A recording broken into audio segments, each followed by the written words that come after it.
2001 సంవత్సరంలో కలిగిరిలో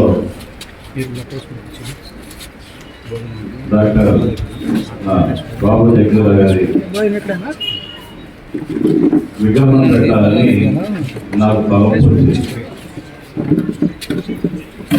ఎందుకు ఆ విగ్రహం పెట్టాలంటే కలిగిరి రోజుల్లో దళితులు గుర్తింపులేనటువంటి పరిస్థితి. ఎవరో ఒక నాయకుడు చెప్పాలా, ఆయన చెప్పి దగ్గర యంత్రంలాగా పోయి ఓటు దగ్గర రావాలి. సమాజంలో గౌరవం లేనటువంటి పరిస్థితి.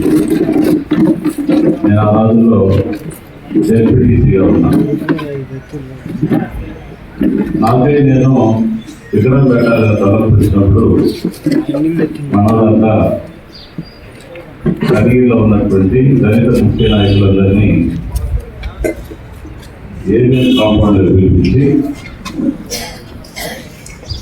మన జాతి నాయకులు భారతదేశంలో దళితుల యొక్క ఆస్తి గౌరవాన్ని కాపాడినటువంటి మహనీయులు డాక్టర్ బిఆర్ అంబేద్కర్ గారి యొక్క విగ్రహం ఆల్రెడీ కలిగిలో ఉంది. దళితుల అభివృద్ధి కోసం జోడెందులాగా పనిచేసినటువంటి ఒకరు అంబేద్కర్ గారు అయితే, రెండవ వాళ్ళు బాబు జగ్గుల గారు. ఆయన విగ్రహం కలిగిలో లేదు, నేను పెట్టాలనుకుంటున్నాను, మీరందరూ సహకరించాలని చెప్పేసి నేను ఆ రోజు అప్పుడు ఉన్నటువంటి కాంగ్రెస్ నాయకులు, తెలుగుదేశం పార్టీ, రెండు పార్టీలు ఉన్నటువంటి దళిత నాయకులను కూడా నేను పిలిపించిన వెంటనే వాళ్ళందరూ కూడా ఒక మంచి ఆలోచనతో వచ్చాం. అట్లా మన శక్తి ఏందో మనలో కూడా తెలియాలి కదా. ఈ నియోజకంలో ఎంతమందిని దళితులు ఉన్నామా అని సమాజానికి కూడా తెలిస్తే కనీస గౌరవం అని ఇస్తారేమో. నువ్వు మంచి ఆలోచన చేసినావని నన్ను అందరూ కూడా ఆ రోజు ప్రోత్సహించారు. ఆటోమేటిక్గా ఎక్కడైనా కానీ మంచి చేసేవాడు ఉంటే ఆ మంచి చేసేవాళ్ళు పక్కనే చెడు చేసేవాడు కూడా తప్పకుండా. ఎరిక్షన్ బాబు జగ్గుల పెడితే అతను మంచి పేరు వస్తుంది, ఒక మంచి మహానాయకుడు అయిపోతాడు ఈ నియోజకవర్గం అని చెప్పేసి కొంతమంది మీటింగ్ సరే అన్నారు, కానీ బయటికి వెళ్ళి వాళ్ళ ప్రయత్నాలు చేస్తూ ఉన్నారు. ఒకవేమో మామూలు బస్ స్టాండ్ కూడల్లో పెడితే బాగుంటుందని ఒకరు అంటే ఎక్కడ కాదు అయిపోతుంది. నేనేమో పోలీస్ స్టేషన్, ఎంఆర్ ఆఫీసు, కలిగిరిలో సింహభాగమైనటువంటి మండల పరిషత్ కార్యాలయం, అగ్రికల్చర్ ఆఫీసు, రిజిస్ట్రార్ ఆఫీసు, అన్ని ఆఫీసుల కూడల్లో పోలీస్ స్టేషన్కి ఎదురుగా వితిన్ కాంపౌండ్లో పెట్టాలని నా ఉద్దేశం. దానికి అనేక రకాలైన పెట్టి అసలు మహానుభావుడు చనిపోయి ఎక్కడో ఉండడం పార్థసారథి గారని ఒక బ్రాహ్మణ ఎంఆర్ఓ ఉన్నారు. మంచి గౌరవం ఇచ్చేవాడు. నేను వెళ్ళి జగ్గుల గారి విగ్రహం పెట్టాలి సార్, మరి నాకు సైట్ కావాలా. ఎంఆర్ఓ కాంప్లెక్స్లో పెద్ద పార్క్ పెట్టారు మీరు, కేంద్ర మాజీ మంత్రి సూర్యచారి గారు ఆయనకి చాలా స్థలం కేటాయించారు. ఆయన దేశ పార్లమెంట్ ఇదేనే, కానీ మా జాతి నాయకుడు ఈ దేశంలో అంతరానితనాన్ని నిర్మూలించడానికి కష్టాలు పడ్డారు. వారికి గౌరవాలను పెట్టుకోవాలనుకుంటున్నాము. అడిగిన వెంటనే పోలీసు కార్యాలయం జడ్జిలో వెంటనే నేను ఆ సైటు కేటాయించినట్టు ఇమ్మీడియట్గా సరే అది మనం చేసేద్దాం, నేను మీకు మాటిస్తున్నాను. మరుసటి రోజు సాయంత్రం నాకు ఫోన్ వచ్చింది. అప్పుడు సెల్ ఫోన్ లేవు. మన ఎంపీసీలో జెడ్పీటీసీలో ఇలాంటి అంత ఫోన్ పెట్టుకునేటట్టు సౌండ్ ఇళ్ళు మాత్రం ల్యాండ్ ఫోన్ ఉండేది. నాకు ఫోన్ వచ్చింది. బాబు నేను ఎమ్మెల్యే మాట్లాడుతున్నాను, ఈ స్థలం కొంచెం వచ్చేటట్టుందా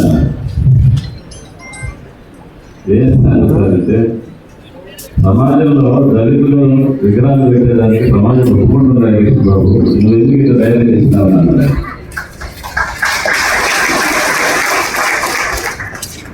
నువ్వు ఇవ్వకపోయినా నీకు ఇష్టం లేకపోయినా రేపు ఉదయం సరిగాకి నేను అక్కడికి మా వాళ్ళందరితో వచ్చి చర్చ పడుతున్నాను. సార్ నువ్వు నాకు మాట ఇచ్చావు, నీకు ఎవరు చేసినారు ఎవరిని చెప్పాడు. అప్పుడున్నటువంటి కాంగ్రెస్ ఎమ్మెల్యే మన ఎమ్మెల్యే ఎవరు మన ఎమ్మెల్యే చేపించారు. రెండు పార్టీలో ఉంటారని చెప్పి నేషనల్ చెప్పుకుంటున్నాను కుదిరేపల్లి కాదండి అని చెప్పేసి ఇంకొక మహానుభావుడు గురించి మాట్లాడుకోవాలి. కరికాలు వరం గారు కలెక్టర్ గారు. నేను ఒంగోలు పోతే ఆఫీస్కి కూడా ఇంటికి మాట్లాడాను. నేను ఆయన ఫోన్ చేసి నేను వస్తున్నాను ఏంటి విషయం అన్నాడు. విషయం చెప్పన్నాడు. విషయం చెప్తే ఇమీడియట్గా ఎంఆర్ఓ ఫోన్ చేసి రేపు మార్నింగ్ 10 గంటలకి నువ్వు ఎలక్షన్ బాబుతో కలిసి వెళ్ళి డేటా ఇవ్వటమని చెప్పి ఎంఆర్ఓకి ఆర్డర్ ఇచ్చినట్టు. వాళ్ళిద్దరి సహకారం వల్ల ఆ రోజు జగన్మోహన్ గారికి విగ్రహం పెట్టాలంటే మామూలు మాట కాదు. చాలా ఆలోచిస్తారు. మనలో డబ్బులు ఉండవు. నా మైండ్ సెట్ ఏంటంటే ఒకరి డబ్బులు అయితే కలుగుతున్నారు. ఏం చేయాలని చెప్పేసి ఎన్ని అడ్డంకులు వచ్చినా ఎవరి చేత కూడా రూపాయలు ఖర్చు పెట్టకుండా విగ్రహానికి 2001 సంవత్సరంలో 3 లక్షల రూపాయలు నేను ఖర్చు పెట్టాను. ఆ రోజు 3 లక్షల రూపాయలు హైదరాబాద్ మంది ఈరోజు 100 కోట్లు 100 కోట్లు ఆస్తి ఖర్చు పెట్టి అప్పుడున్నటువంటి మన మంత్రి గారు వర్మ గారు ప్రకాశం జిల్లాలో ఉండేటటువంటి అందరూ ఎమ్మెల్యేలు మంత్రులు మొత్తాన్ని తీసుకొని కాళేశ్వరి ఊరిని బట్టి తిరిగాను. వాళ్ళు దగ్గరలో ఎవరైనా చెప్పడం మొదలు పెట్టారు. అప్పుడు ఏదో చదువుకున్నారు 10 ఇట్లా ప్రతి పార్లమెంట్ అందరినీ మనం గౌరవాన్ని ఒకసారి మనం కూడా కలుసుకోవాలి. మీరు రావాలా ఖచ్చితంగా చెప్పేస్తే మా బండ్లు కావాలన్నా ఆ ఊరి మీద కూడా అక్కడ టీడీపీ నాయకులు అక్కడ కాంగ్రెస్ నాయకులు నేనే ఫోన్ చేశాను. మీ దగ్గర ఎన్ని ట్రాక్టర్లు ఉంటే అన్ని ట్రాక్టర్లు మా ఊళ్ళో కట్టెలు ఆగిపోయింది. నా మీద ఒక గౌరవం ఉండేది. ఒక మంచి వ్యక్తి పార్టీలు గౌరవించాలని కాంగ్రెస్ ఇద్దరు వాళ్ళ దగ్గర ట్రాక్టర్లు ఉంటే అన్ని ట్రాక్టర్లకి జనాలు ఎక్కించి కళ్యాణ్ శ్రీహరి గారు, కన్నమ్మ లక్ష్మీ గారు, శివరాము గారు, కాశీ గారు అప్పుడు ఉన్నటువంటి రాజకీయ నాయకులు అందరినీ పిలిచి దగ్గర 25,000-30,000 మంది పెట్టి జగన్మోహన్ గారి విగ్రహాన్ని పెట్టించాను. మానవాళి జరిగినంత ఇదేంటి ఇంతమంది ఉన్నారని చెప్పేసి ఒక గౌరవం ఆ రోజు నుంచి స్టార్ట్ అయ్యింది. అప్పుడే మా పాప ఉండేది. ఆ ఊరేగింపులో నేను పైన తిరుగుతా ఉంటే పక్కన చిన్న పాప 60 రోజులు డాడీ జరిగినప్పుడు మనం చేయలేనమ్మా పూర్వకాలంలో చేయలేను ఒక అందరూ పెట్టిస్తున్నాను విగ్రహాన్ని విగ్రహం పెట్టించాను. ఇప్పుడు కూడా కలిగి వెళ్ళేటప్పుడు కావాలంటే మా పాపడు అవి చేయడానికి అట్లా మన మహనీయులు మన జాతి కోసం మన వర్గాల అభివృద్ధి కోసం కష్టపడినటువంటి మహనీయులలో ఈ దేశంలో ఇద్దరు ఒకరు డాక్టర్ బిఆర్ అంబేద్కర్ గారు, రెండవ వారు బాబు గారు. ఈయన ఈ దేశంలో ప్రజాస్వామ్య వ్యవస్థ ఇట్లా ఉండాలి, ఈ దేశంలో సమాజం ఇలా ఉండాలని చెప్పేసి భారతదేశానికి ఒక రాజ్యాంగాన్ని రచించి రాజ్యాంగంలో అన్ని కులాలు మతాల వారికి సర్వోదయం కల్పించింది. ప్రజాస్వామ్యం ఈ విధంగా నడవాలని ఒక దిశానిర్దేశం చేసినటువంటి మహోన్నతుడు డాక్టర్ బిఆర్ అంబేద్కర్ గారంటే రాజ్యాంగంలో పొందుపరిచినటువంటి ప్రతి ఒక్క అంశాన్ని పార్లమెంట్లో వాదించి పార్లమెంట్లో చర్చించి దాన్ని నెగ్గించుకొని ఈ అట్టడి వర్గాల యొక్క అభ్యున్నతికి పాటుపడినటువంటి మహానాయుడు మరి బాబు జగజీవన్ గారు మీ అందరూ కూడా తెలుసుకోవాలి. కష్టపడ్డారు ఇద్దరు, చాలా అస్పృశ్యత అనుసారంగా అనుభవించారు. దాన్ని మన సురేష్ చెప్పినట్టు ఆ పాఠశాలలో చదువుకునే లేదా 2 కుండలు నీళ్ళు కావాలి, ఒకటి హిందువులు ఒకటి ముస్లింలు. మనం లేవు, అప్పుడు ఈ గురువుగా మనం లేదు. మనం హిందువులు కూడా మంచి తాగాలి, ముస్లింలు కానీ స్పష్టంగా వాళ్ళ ఆక్రమణ తాగాలి. అదేమి కదా నీళ్ళు తాగితే తాగని కంప్లైంట్ చేశారు. 3వ కూడా పెట్టి పాల్గొట్టాడు, 2 సార్లు పాల్గొట్టాడు. ఎందుకు పాల్గొట్టిండు? మనం అందరూ సమానం, అందరూ ఒకే స్కూల్లో చదువుకుంటున్నాం. సమాజాన్ని మనం ఎదిరించాలా, అందరినీ గౌరవించాలా ఉద్దేశంతో ఆయన ఆ రోజుల్లో చేశారు. అందుకే మాధవి గారు ఆ రోజు కాలేజీకి వెళ్ళినప్పుడు ఒక ప్రారంభ ఉపన్యాసం చేశారు జగజీవన్ గారు. ఆ ఉపన్యాసంలో ఆయన మాట్లాడినటువంటి ఆ భాషలో, ఆ మాటల్లో ఆయనకే ఆయన ఆకర్షితుడై నువ్వు ఎక్కడి వరకు ఎంతవరకు చదువుకోవాలని నేను చదివిస్తానని చెప్పేసి ఆయన తెలివితేటలు నచ్చి ఆ రోజు ఆయన్ని కలకత్తాలో చేర్చడం జరిగింది. మంచి విజ్ఞానవంతుడు, ఓరక మాటలు చెప్పుకుంటే పోతే కాదు. ఎన్నో కష్టాలు పడితే ఈరోజు మనం ఆ మహనీయుని స్మరించుకుంటా ఉన్నాం. రాజకీయాల్లో ఉన్నారు, ఫస్ట్ టైం ఎమ్మెల్యేగా గెలిచారు.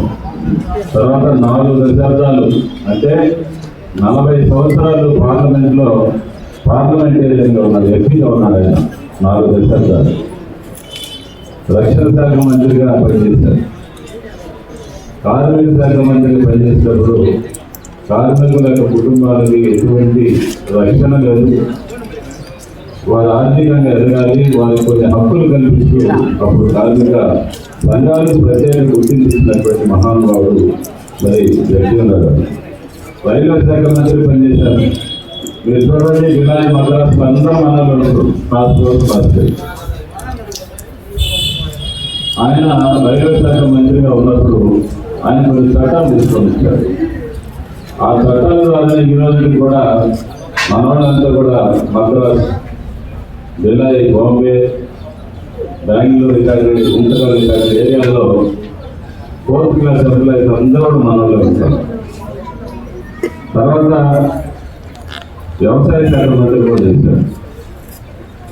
మీకు తెలియని మన అంశం ఒకటి ఉంది, ప్రజా పంపిణీ వ్యవస్థ. ఈ భారతదేశంలో పేదవాడు అన్నం తినాలి,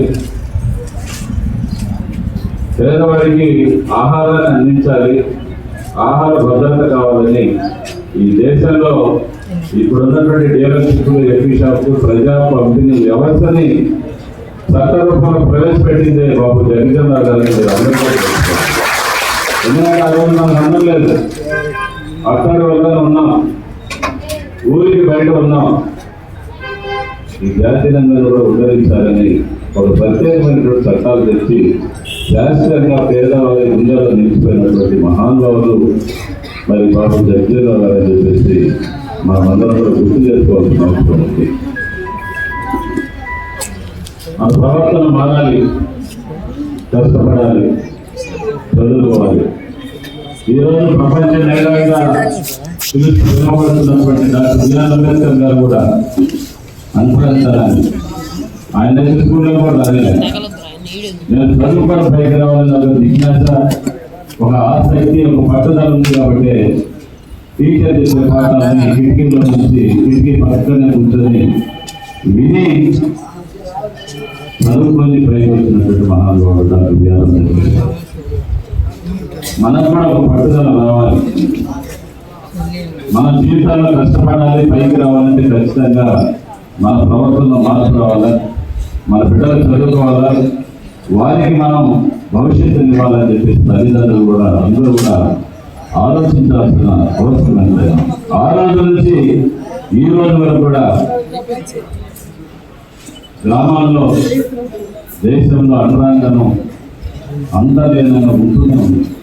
అందుకనే మహానుభావుడు కీర్తిశేషులు నందమూరి తారక రామారావు గారు దళితుల్ని ఓటి యంత్రాలనే చూస్తున్నాం కానీ వారికి ఆత్మగౌరవం లేదని చెప్పేసి తెలుగుదేశం పార్టీని స్థాపించి వారికి కనీసం తినేదానికి తిండి, ఉండేదానికి గూడు, కట్టుకునేదానికి పట్టున్నారని నినాదాన్ని తీసుకొచ్చి తెలుగుదేశం పార్టీని స్థాపించి అనేక సంక్షేమ కార్యక్రమాలు ఈ రాష్ట్రంలో మరి పేద పడుగు బాధిన వర్గాల కోసం ప్రవేశపెట్టినటువంటి మహోన్నతమైన వ్యక్తి కీర్తిశేషులు అనుభవిస్తారు.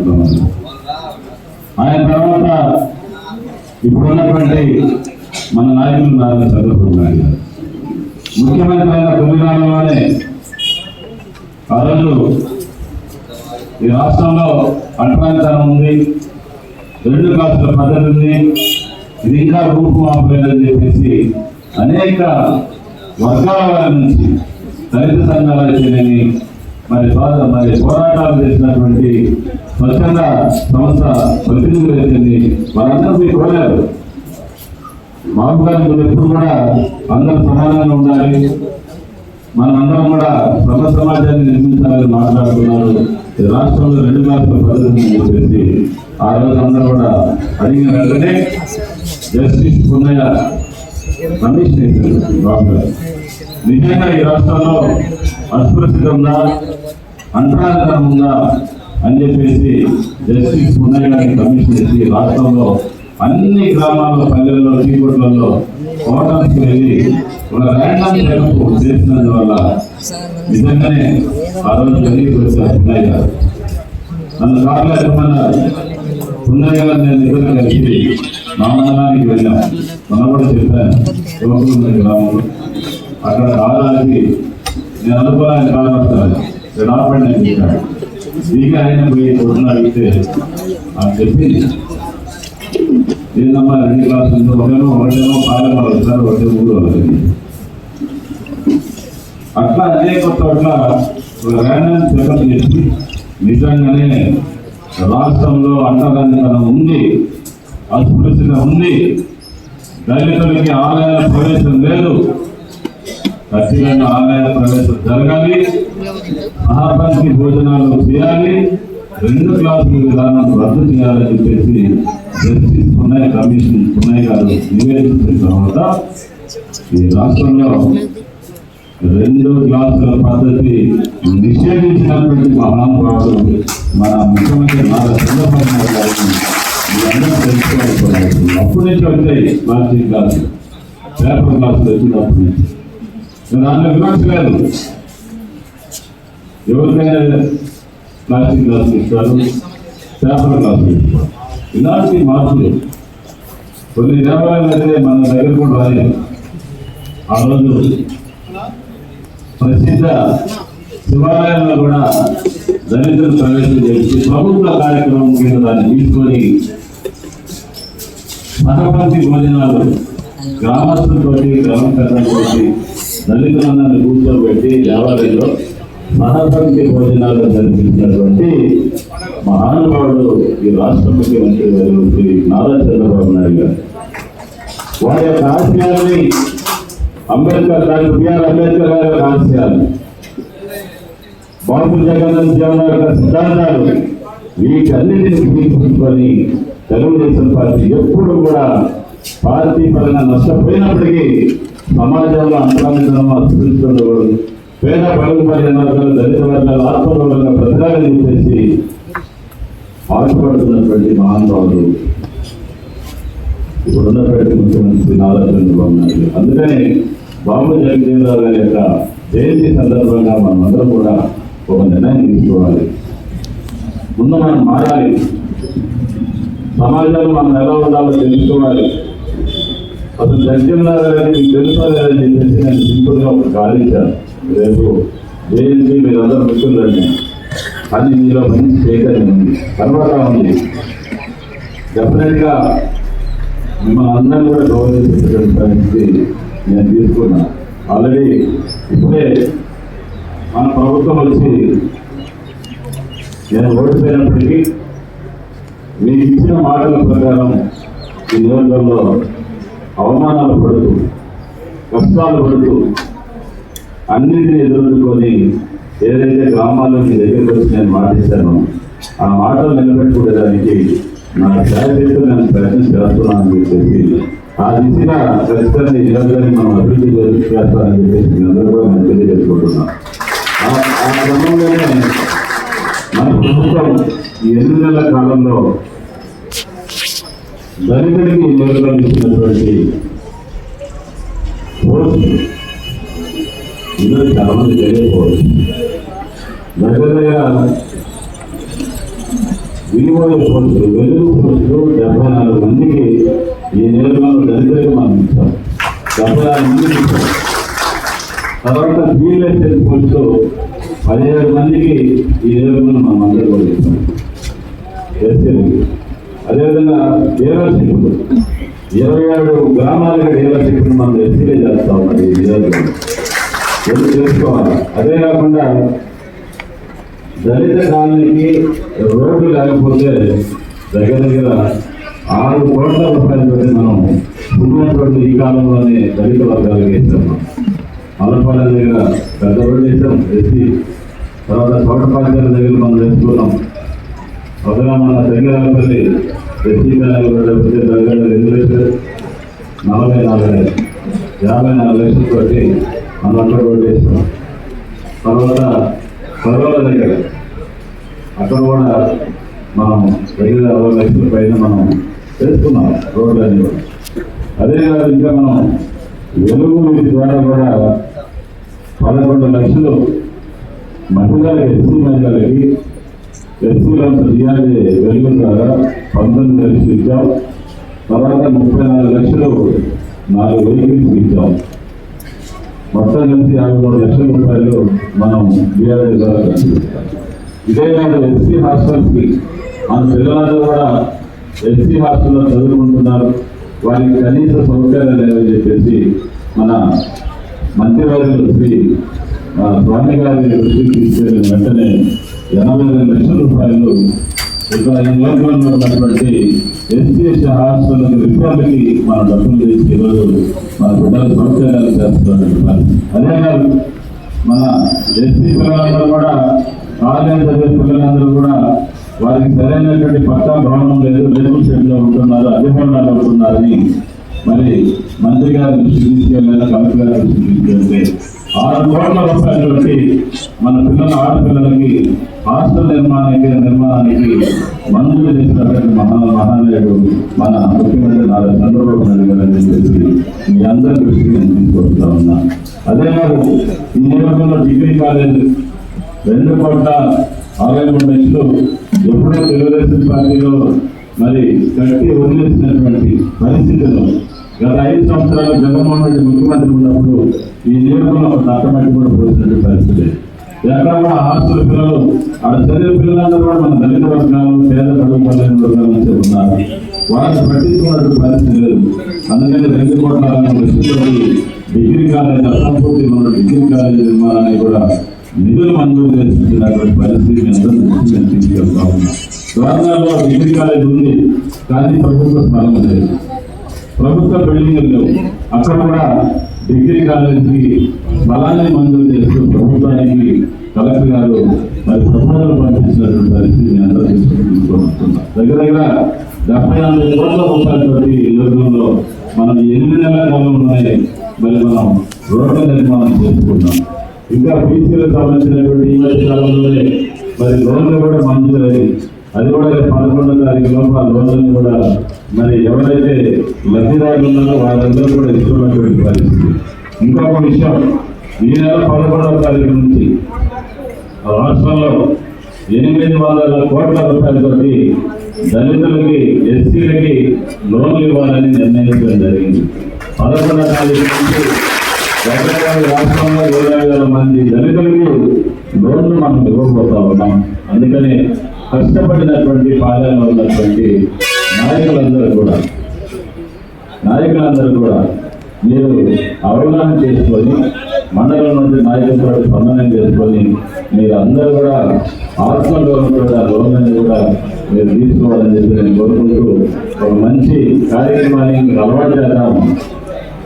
మీకు తెలియాలని, లక్ష్మీరావు గారు గురించి తెలుసుకోవాలని, వాళ్ళు మన కులంలో పుట్టిన జాతీయ నాయకులు ఎలా ఎదిగారో వాళ్ళ కష్టంలో ప్రతి కూడా మీరు తెలుసుకోవాలని ఒక మంచి కార్యక్రమాన్ని ఏర్పాటు చేసుకోవడం జరిగింది. దీనికి మీరు అందరూ కూడా సపోర్ట్గా ఉంటున్నారు కాబట్టి మీ అందరూ కూడా చేతులు నమస్కారం చేస్తున్నాం.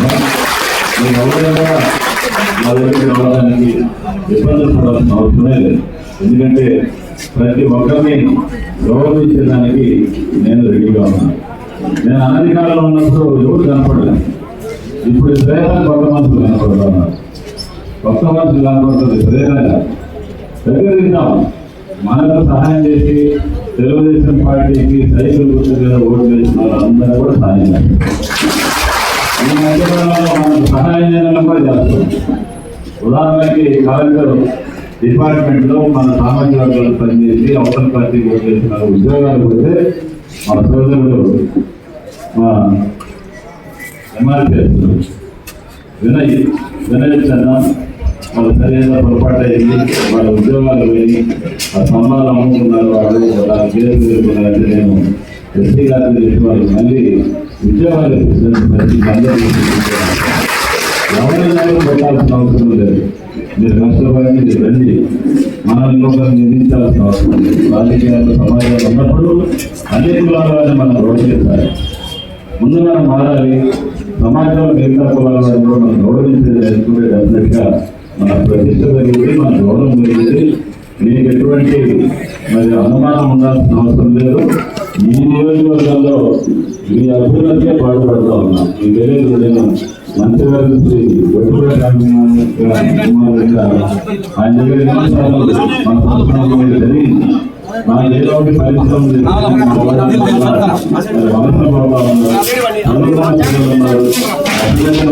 సహాయం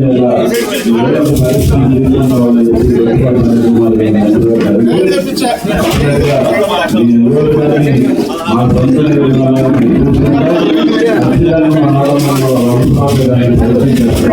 పరిశ్రమలు తీసుకోవడానికి మన కూడా ఆదుకుంటామని చెప్పి ఆయన మాట్లాడుతున్నారు. కాబట్టి ఎక్కడ కూడా వేరే అవసరం లేదు. మా కుటుంబాలను గౌరవిస్తాం. మీరు ఉన్నటువంటి ఆ యొక్క సమస్యలు కూడా మనం పరిష్కరించగా ఆలోచిస్తానని చెప్పి మీ అందరూ ఈ కార్యక్రమాన్ని అందరూ